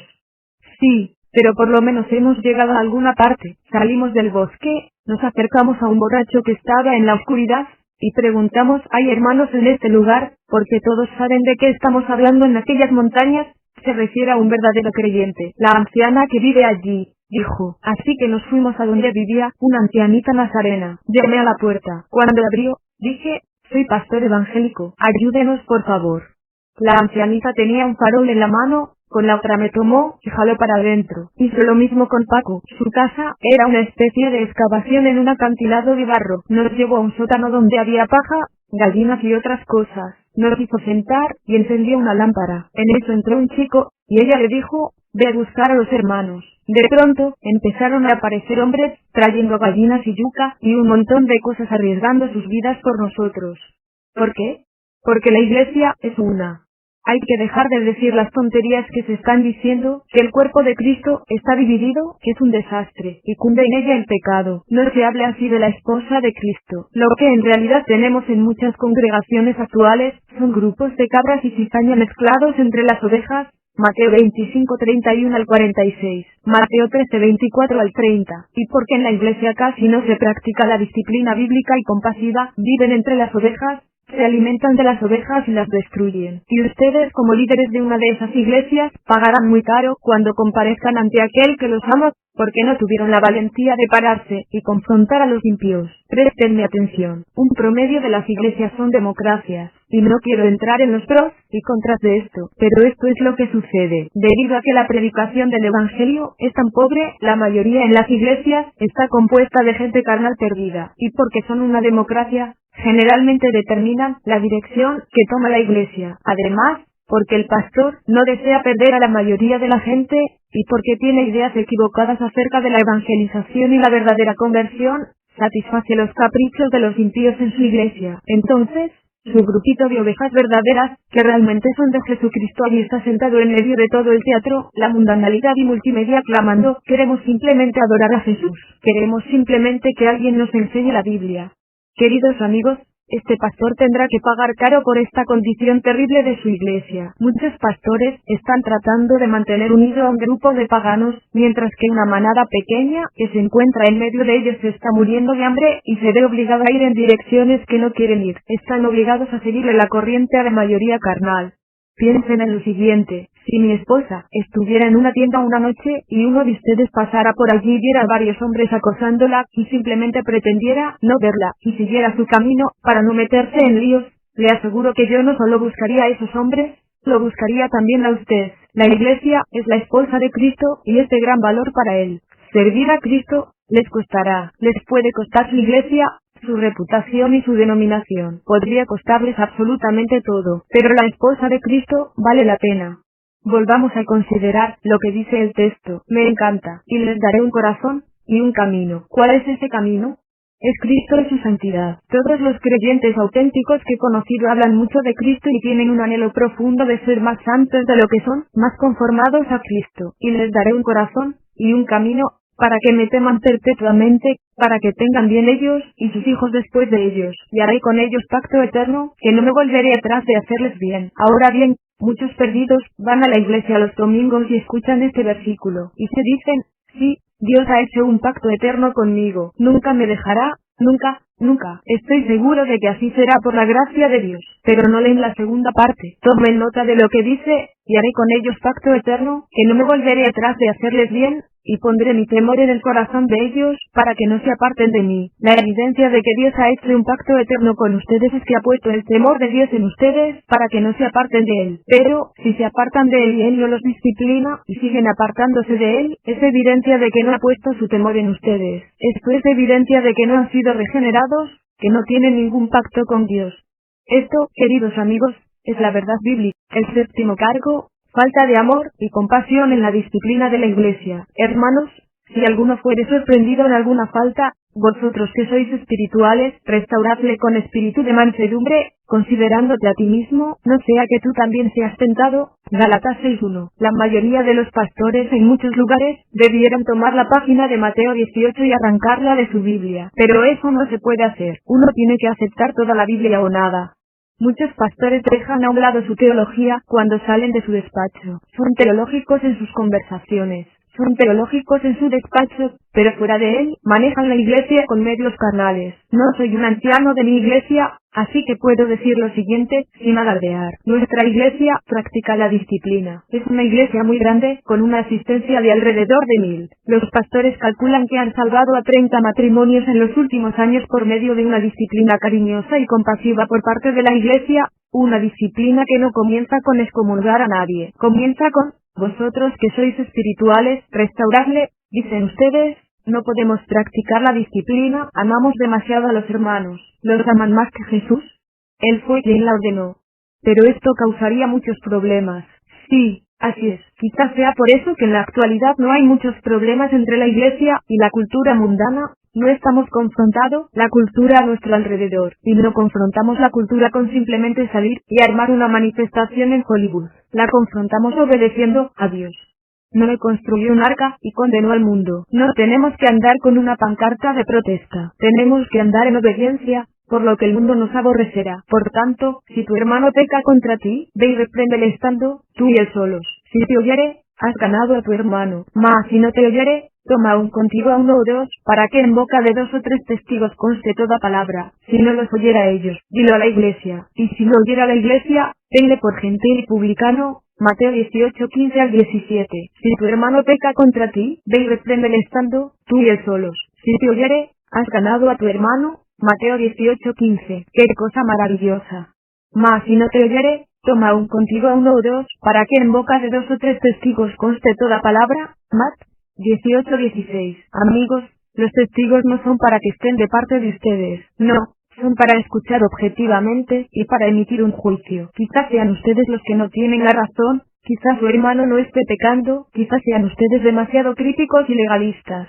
Solo Dios lo sabe. Si no los oyera a ellos, dilo a la iglesia. Y si no oyera a la iglesia, tenle por gentil, publicano, es decir, como un extraño y cobrador de impuestos. Mis queridos amigos, o empezamos a obedecer a Dios y a disciplinarnos a nosotros mismos, o esperemos que Dios nos discipline. Quizá ha llegado la hora, y ahora sea el momento, cuando lo hará. Ahora bien, no me estoy refiriendo a personas críticas, legalistas y antipáticas, que sí las hay. Estoy hablando del pastor, del grupo de ancianos, de líderes que aman lo suficiente como para comprometerse porque saben que esto no es un juego. Esto no es algo que hacemos solo para esta vida, sino que de esto depende la eternidad y la salvación de las almas. Vean los viejos libros de Spurgeon y de Whitefield, de los puritanos y de la Reforma. La mayoría de esos libros se concentraban en lo que es el Evangelio, cómo predicarlo predicamos, cómo llevar a alguien a Cristo, cómo discernir una conversión auténtica y cómo ser médicos de las almas. Nos hemos sumado a Roma en este sentido. En la Iglesia Católica Romana, el infante es bautizado y declarado cristiano. Desde ese momento, el infante es de Roma. Ya no se vuelve a hablar de la conversión. Simplemente se crean todo tipo de medios mundanos para tratar de mantenerlos en la Iglesia. Pero presten atención, los evangélicos han hecho lo mismo. Oran con ellos una oracioncita después de 2 o 3 minutos de consejería, después de media hora de predicación, de la cual 25 minutos son historias muy divertidas, y al final, recogen la red durante 5 minutos, les aconsejan un poquito y los declaran salvos. Luego se pasan el resto de la vida discipulándolos y preguntándose por qué no crecen. Creo en el discipulado personal, 1:1, pero la Iglesia se las arregló durante más de 2000 años, sin hacerlo, sin lo que ahora conocemos como discipulado personal con sus correspondientes libros y ayudas a nuestra disposición. Quiero que piensen en esto. Discipular 1:1 fue algo gigantesco al final de la década de los 70 y lo sigue siendo. ¿Qué es lo que estamos proclamando? Igual número de personas se está yendo por la puerta de atrás que la que está entrando por la puerta de adelante, y la razón es que no estamos discipulando a la gente. No. La razón por la que esto sucede es porque las gentes no se están convirtiendo. Demuestran ser inconversas, porque, si fueran ovejas de Cristo, oirían su voz, y le seguirían. Juan 10:3. Sea que las discipulemos o no. Es cierto que debemos discipular, pero esa no es la razón por la que se están yendo. Salieron de nosotros, pero no eran de nosotros. Primera de Juan 2:19. La triste realidad es que casi ni tuvieron oportunidad de ser uno de nosotros, porque nunca escucharon el verdadero evangelio. Nadie se ocupó de sus almas. Entonces gastamos una fortuna discipulando cabras, con la esperanza de que se transformen en ovejas. No se enseña a una cabra a ser una oveja. Una cabra solo se puede convertir en una oveja por la obra sobrenatural del Espíritu del Dios Todopoderoso. Cambié a mi familia a nuestra iglesia actual porque en ella se practica la disciplina y porque yo necesito estar bajo la disciplina de la iglesia, el cuidado atento de los ancianos y otros miembros que toman esto en serio. Si mis hijos, que todavía son chiquitos, hacen una procesión de que luego se desvían, quiero saber que, de ser necesario, serán llevados ante la iglesia para la salvación de sus almas. Algunos se enojarían si el pastor se les acercara y dijera, le digo sinceramente, que he estado orando por su hijo y me temo que es inconverso. Se enojarían tanto que organizarían un grupo para despedir al pastor, en lugar de sentir que, alabado sea Dios, tenemos aquí a un hombre de Dios. El octavo cargo. Silencio en cuanto a la separación. Santidad. No os unáis en yugo desigual con los incrédulos, porque ¿qué compañerismo tiene la justicia con la injusticia? Segunda de Corintios 6:14. En la actualidad, existe un vacío en la enseñanza formal acerca de la santidad en la vida. Existe, por supuesto, una enseñanza general sobre la santidad con la que todos concuerdan. Seamos santos, dicen, necesitamos ser más santos. Tengamos una conferencia sobre la santidad. Pero, cuando somos específicos acerca de lo que esto significa, todo se diluye. Seguid la paz con todos, nos dice el escritor de Hebreos, y la santidad, sin la cual nadie verá al Señor. Hebreos 12:14. ¿Hay alguien que crea esto? Me dice un pastor, pero hermano, me han acusado tantas veces por enseñar una religión de obras. Prestenme atención, escuchen, tenemos que volver a la regeneración y la providencia de Dios. Si Dios de veras convierte a una persona, seguirá obrando en esa persona por medio de la enseñanza, las bendiciones, reprensiones y disciplinas. Se ocupará de que la obra que inició se complete. Es por eso que el escritor dice, santidad, sin la cual nadie verá a Dios. ¿Por qué? Porque si no hay crecimiento en santidad, es que Dios no está obrando en la persona, y si no está obrando en ella, es porque no es su hijo. Observen la diferencia entre Jacob y Esaú. A Jacob amé, a Esaú aborrecí. Romanos 9:13. No obstante, Dios cumplió sus promesas en ambos. Jacob fue bendecido, Esaú fue bendecido. Como demostró Dios sus juicios e ira contra Esaú y su amor hacia Jacob? Primero, no los reprendió, dijo que hicieran lo que querían, su propia voluntad. Entonces, en Esaú no hubo una obra de disciplina, ninguna obra de corrección divina, nada. Esa era la ira de Dios sobre él. En cambio, Dios disciplinó a Jacob casi todos los días de su vida. Eso era el amor de Dios sobre él. Era la disciplina cariñosa, la corrección de Dios, para llevarlo a la santidad. Sucede lo mismo hoy con todos los verdaderos creyentes. Así que, hermanos, os ruego por las misericordias de Dios, que presentéis vuestros cuerpos en sacrificio vivo, santo, agradable a Dios, que es vuestro culto racional. No os conforméis a este siglo, sino transformaos por medio de la renovación de vuestro entendimiento, para que comprobéis cuál sea la buena voluntad de Dios, agradable y perfecta. Romanos 12:1 y 2. ¿Por qué dice presentéis vuestros cuerpos?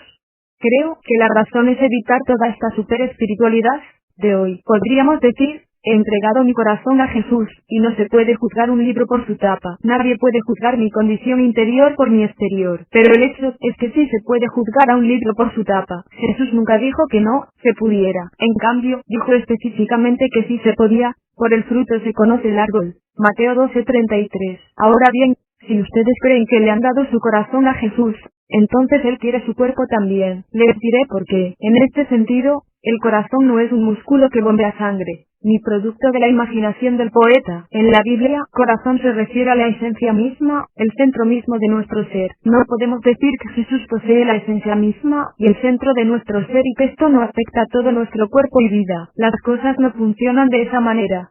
Por eso, necesitamos escudriñar las Escrituras, no de un modo legalista, ni por medio de valernos de inferencias. No, en cambio escudriñamos las Escrituras para atenernos a sus clarísimos mandatos. ¿Mandatos de qué? ¿Qué tipo de mandatos nos guían en nuestra familia? No coincido con todo lo que dijeron los puritanos, pero sí amo a los puritanos, y una de las razones es porque creo que hicieron un intento sincero por sujetar todo en sus vidas al señorío de Jesucristo. Todo, como por ejemplo sus mentes. Escribieron libros de 800 páginas sobre lo que debiéramos pensar según las Escrituras, y lo que no debiéramos dejar que entre en nuestra mente según las Escrituras, lo que debiéramos hacer con nuestros ojos, lo que no debiéramos hacer con nuestros ojos, lo que debiéramos hacer con nuestros oídos, y lo que no debiera entrar por nuestros oídos, cómo debiéramos gobernar la lengua, cuál debiera ser la dirección de nuestra vida, y sí, ahora los voy a asustar con lo que digo, también cómo debiéramos vestirnos.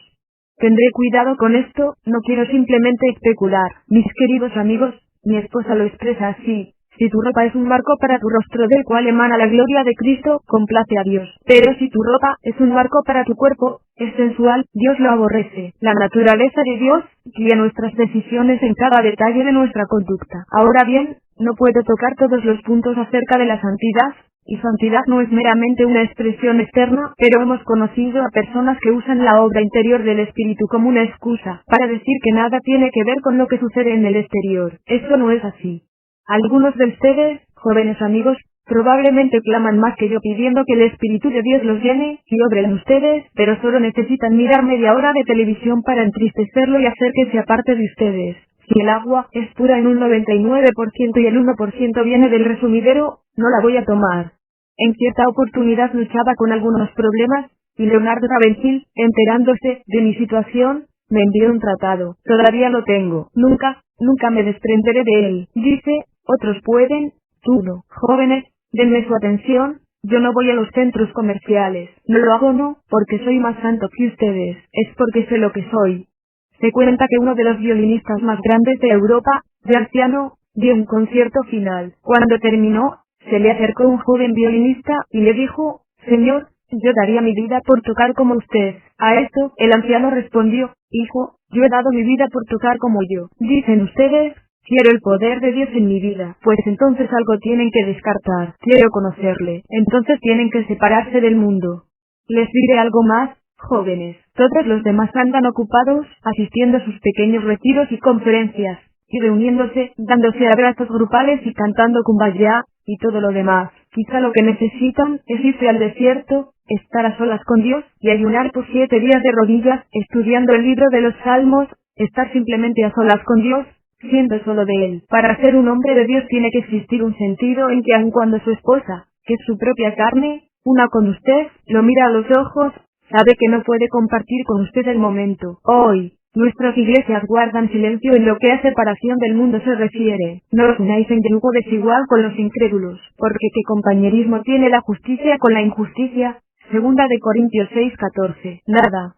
¿Y qué comunión la luz con las tinieblas? Versículo 14. Ninguna. Las tinieblas son lo opuesto a la revelación de Dios. ¿Y qué concordia Cristo con Belial? Versículo 15. Ninguna. ¿O qué parte del creyente con el incrédulo? Versículo 15. Ninguna. Dice el Señor, salid del medio de ellos. Versículo 17. ¿Salir del medio de qué? Salir del medio de la anarquía, de las tinieblas, de las trampas satánicas y del vivir y mundanalidad del incrédulo. Salir de todo eso. El noveno cargo, reemplazo de las escrituras por la psicología y sociología cuando de la familia se trata. Mirad que nadie os engañe por medio de filosofías y huecas sutilezas, según las tradiciones de los hombres, conforme a los rudimentos del mundo, y no según Cristo. Colosenses 2:8. Este noveno cargo es muy importante para mí como un hombre mayor con hijos pequeños. No me casé hasta los 30 años. Los primeros 8 años, mi esposa tenía un pequeño tumor en el cerebro. No podíamos tener hijos, pero después, alabado sea Dios, nació un hijo y después otro y después, quién sabe. Mis queridos amigos, pastores y líderes, piensen en esto. Nuestros cultos el domingo por la mañana son tan cosméticos, solo porque parece que hubo un hermoso culto, que el sermón salió bien, y que la gente pareció conmovida, no es evidencia de una espiritualidad verdadera. La evidencia se encuentra en el hogar,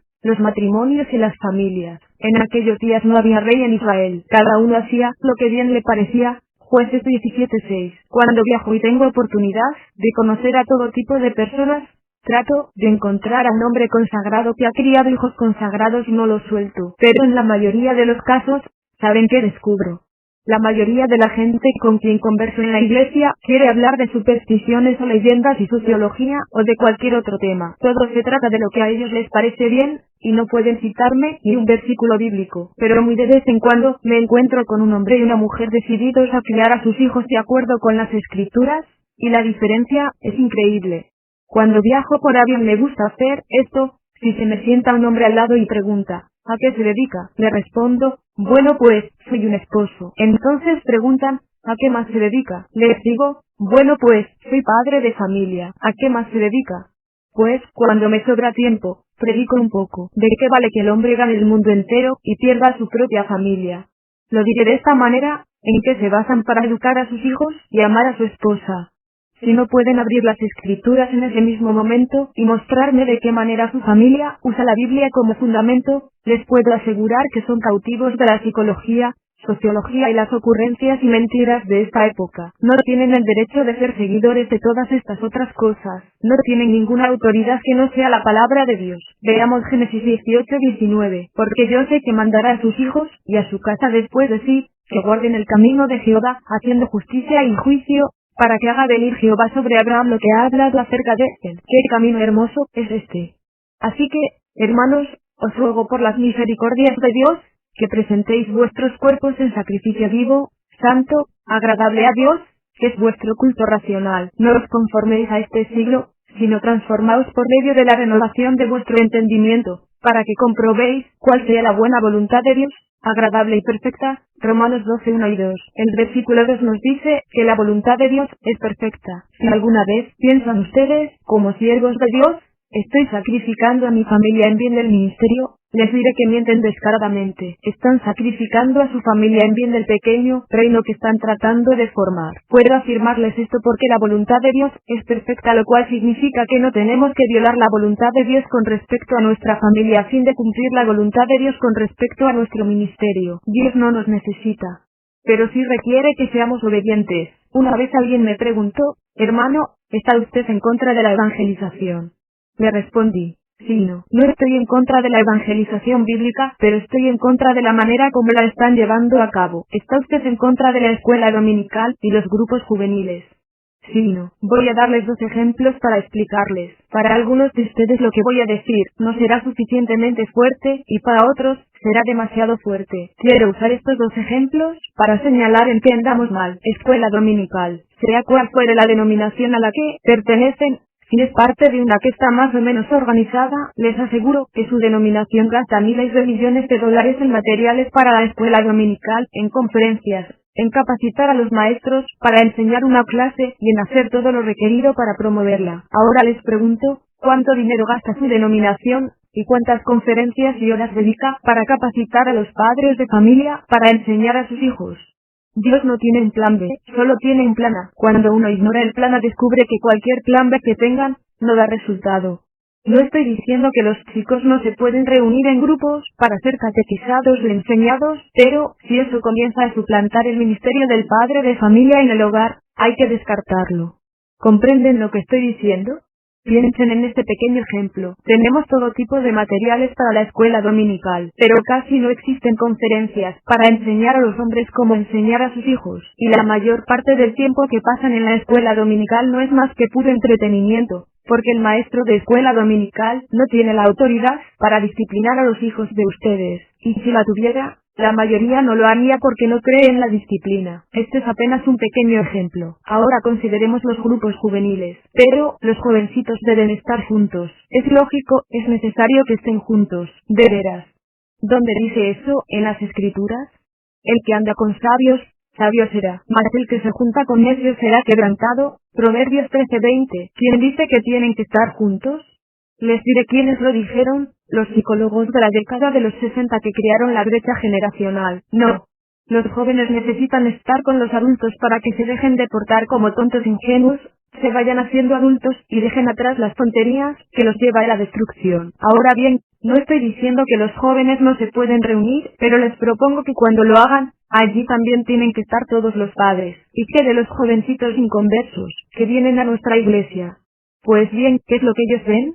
Los jovencitos inconversos se suman a los jovencitos creyentes en la iglesia y ven casi lo mismo que ven en sus propios hogares, padres ausentes y chicos enseñando a chicos, o un muchacho un poco mayor con el cabello peinado con comida enseñando a los chicos. Pero ¿qué sucedería si llegaran jovencitos inconversos a la iglesia y vieran a los otros jóvenes en una relación cariñosa y maravillosa con sus padres? Dirían, nunca he visto algo como esto. Aquel papá, mírenlo, ama a su hijo. Y el hijo ama a su papá. ¡Cuánto cariño! Así que de esto, ¿se trata el cristianismo?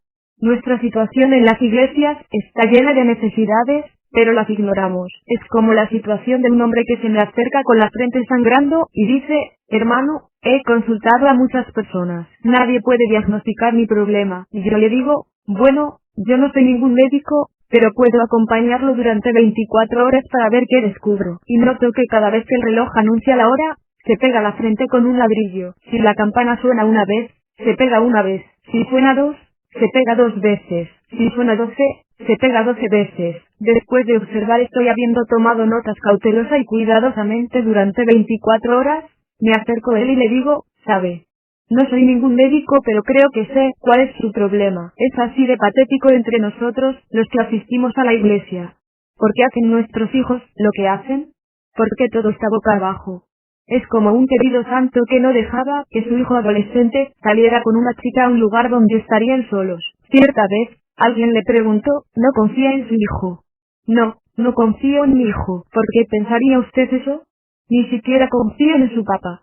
No pondría a su papá solo con una mujer que no es su esposa. Y sin embargo tengo mucho más que perder a causa de un desliz, y yo tengo mucho más control sobre mi voluntad que un adolescente con sus hormonas en todo su apogeo. Así que, ¿por qué pensaría usted que confiaría en mi hijo?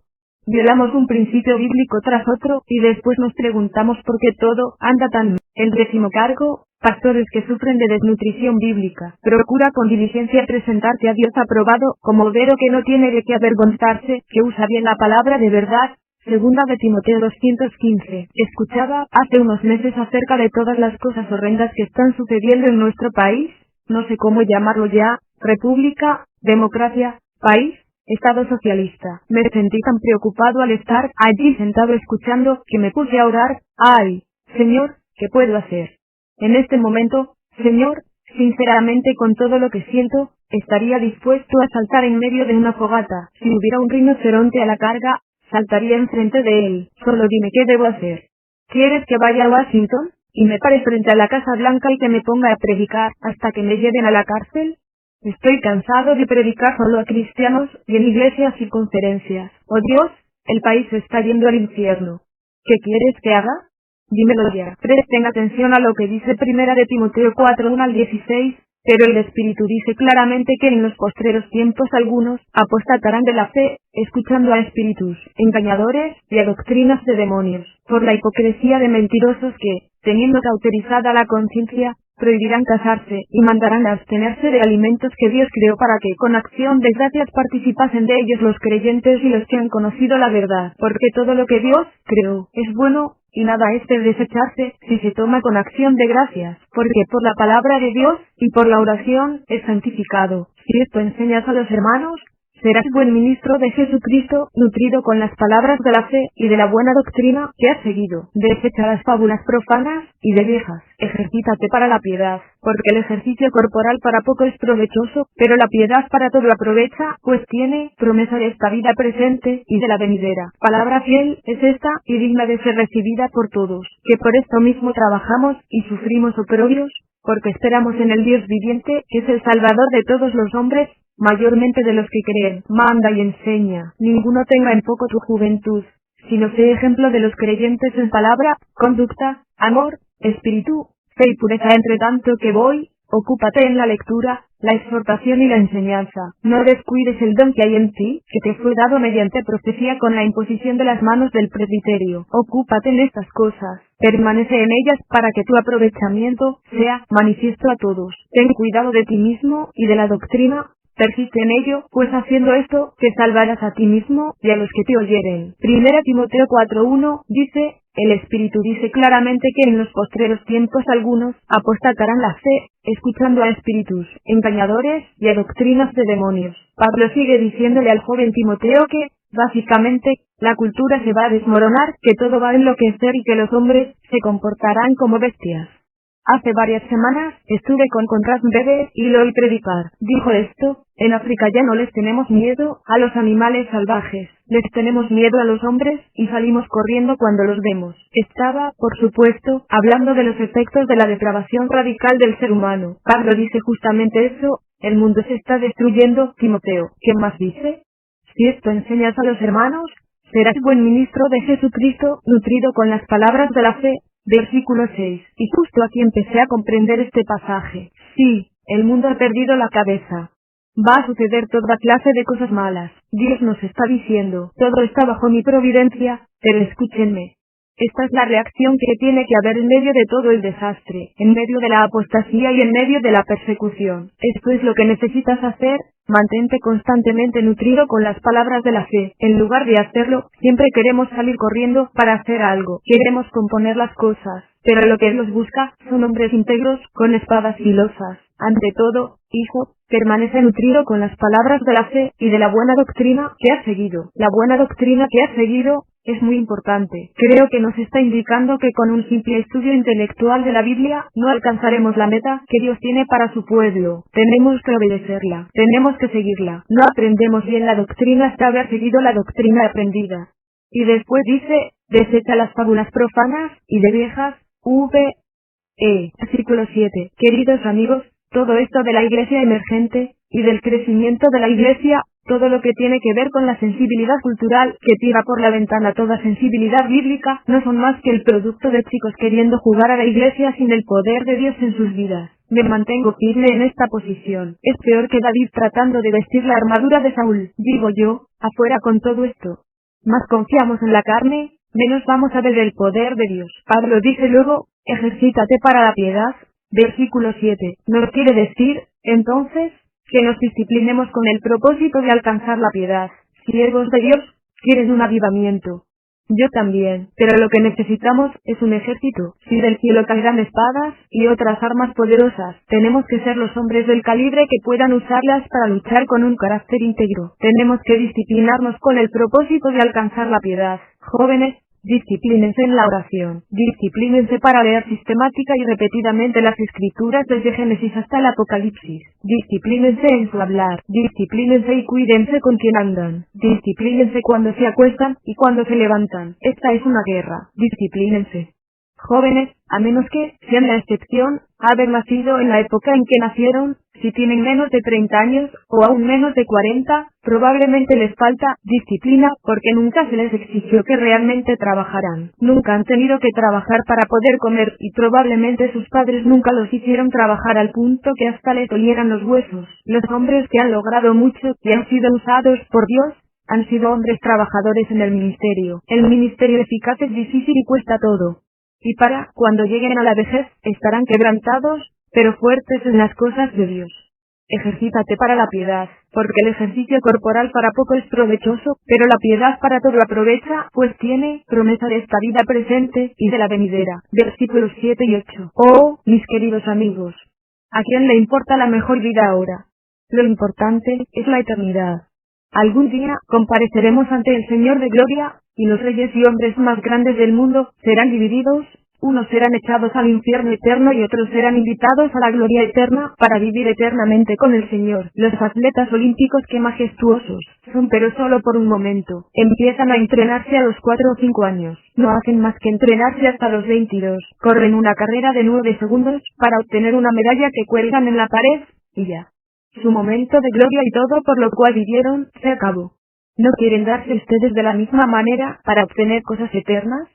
Algunos de los siervos más grandes de Dios han sido hombres con muchas limitaciones físicas. En cuanto a sus habilidades, eran tan limitados que tenían solo una cosa en que se podían enfocar, el ministerio, porque el ejercicio corporal para poco es provechoso. Palabra fiel, es esta, y digna de ser recibida por todos, que por esto mismo trabajamos y sufrimos oprobios, porque esperamos en el Dios viviente. Versículos 8 al 10. Esto no es cosa de mártires en que damos nuestra vida, inútilmente a lo que sea, para ser pulverizados, sin esperanza. No, servimos a Dios, y Dios nos honrará. Ponemos en Él nuestra esperanza, y Él nos da fuerzas. Oh, esta vida es como una niebla. Tengo 47 años, pero ayer tenía 21. ¿A dónde se fue el tiempo?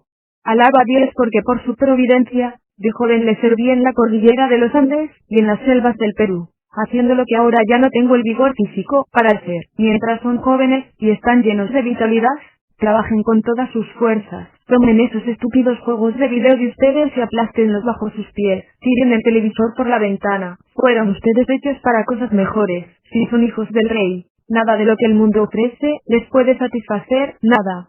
Esto manda y enseña. Versículo 11. Hay mucho que decir aquí, pero consideremos el versículo 15. Ocúpate en estas cosas, permanece en ellas para que tu aprovechamiento sea manifiesto a todos. Digamos que mi hijito vuelca agua en una mesa de madera, y por las leyes que Dios ha puesto en la naturaleza, el agua forma un charquito sobre la superficie. Ustedes pasan por allí, y dicen, hay agua volcada en la mesa. Esto es obvio para todos, pero entonces llego yo, tomo una toalla, la pongo sobre el charquito de agua, y levanto la toalla. Entonces ustedes dicen, ya no veo el agua. ¿Dónde está? La absorbió la toalla. Hermanos, deben ocuparse de ser absorbidos en estas cosas de la piedad y la integridad. Pastores, les ruego que me presten atención. Esto es importante, ustedes no son chicos mandaderos.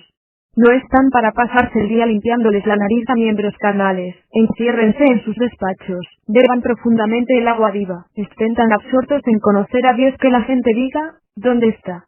Antes era tan sociable, amigo de todos, tan simpático. ¿Dónde anda ahora? ¿Está absorto en las cosas de Dios?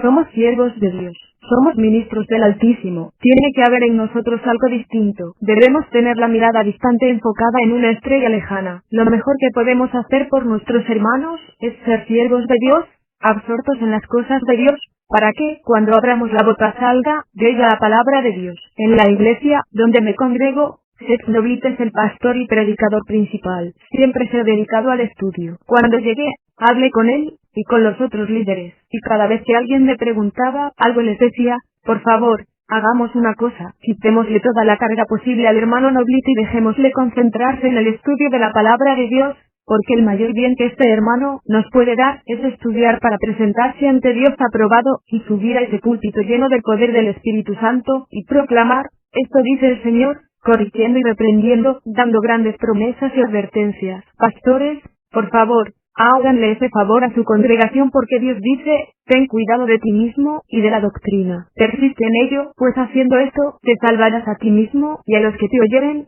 Versículo 16. Este versículo significa muy poco en la comunidad evangélica actual. ¿Cuántos pastores y predicadores piensan ustedes que lo toman en serio?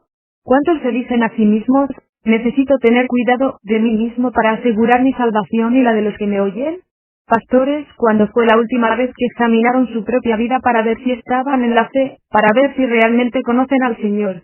Es que, mis queridos amigos, siento una gran tranquilidad cuando estudio mi propia conversión, cuando hablo de ella con otros, cuando repaso los 25 años de mi peregrinaje con Cristo, tengo la gran seguridad de que lo he llegado a conocer. Pero aún ahora, si me apartara de la fe y me fuera en otra dirección, andando en herejías, en mundanalidad, sería la prueba más fehaciente de que nunca lo conocí, que todo había sido obra de la carne. Sé que lo que estoy diciendo les es excepcional. Piensan, ay, nunca había oído semejante cosa. Pero esta es la verdad bíblica eterna que necesitan oír. Simplemente lean el progreso del peregrino. Ten cuidado de ti mismo y de la doctrina. Persiste en ello, pues haciendo esto, te salvarás a ti mismo y a los que te oyeren. Dios bendiga a su iglesia.